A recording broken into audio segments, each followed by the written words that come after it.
এই বাঙালি মেয়ের চ্যানেলে সবাইকে জানাচ্ছি স্বাগতম আর সাবস্ক্রাইব করে আমার পাশে থাকুন। আসসালামু আলাইকুম বন্ধুরা, আশা করি সবাই খুব ভালো আছেন। আল্লাহর রহমতে আলহামদুলিল্লাহ আমিও ভালো আছি। আজকে আম্মুর সাথে ছাদে গিয়ে কাটানো কিছু সময়ের দৃশ্য আপনাদের সাথে তুলে ধরছি। আশা করি ভালো লাগবে সবার কাছে।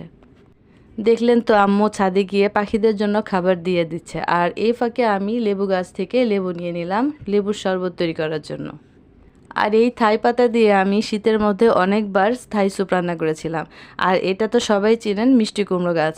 আর মিষ্টি কুমড়ো খেতে কার কার ভালো লাগে কমেন্ট করে জানাবেন। দেখুন এই ছোট্ট গাছে কত সুন্দর করে মিষ্টি কুমড়ো হয়েছে। আসলে আল্লাহর সৃষ্টি সবই সুন্দর। আমাদের সবাইকে আল্লাহ অনেক সুন্দর করে যত্ন করে তৈরি করেছেন, আলহামদুলিল্লাহ। আর এই গাছগুলো হচ্ছে বিলাতি ধনিয়া পাতার গাছ। আর ধনিয়া পাতা তো এমনিতে আমি এতটা পছন্দ করি না, আর বিলাতি ধনিয়া পাতা একদমই পছন্দ না। আপনাদের যদি ভালো লেগে থাকে বিলাতি ধনিয়া পাতা কমেন্ট করে জানাবেন। আর পুরো ছাদেই তো গাছের সমারোহ, আর প্রতিটি গাছেই ফল ফুল সবই সুন্দর করে হয়েছে, আলহামদুলিল্লাহ। যাই হোক, এতক্ষণ যারা ভিডিওটি কষ্ট করে দেখেছেন সবাইকে অনেক অনেক ধন্যবাদ। আর নতুন নতুন ভিডিও পেতে লাইক কমেন্ট শেয়ার সাবস্ক্রাইব করে আমার পাশে থাকবেন। আর আশা করি আমার ভিডিওটি আপনাদের কাছে খুব ভালো লেগেছে। আর যদি ভালো লেগে থাকে তবে কমেন্ট করে জানাবেন।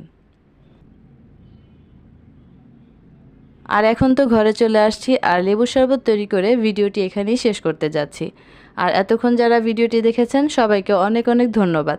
সবাই খুব ভালো থাকবেন, সুস্থ থাকবেন। আল্লাহ হাফেজ।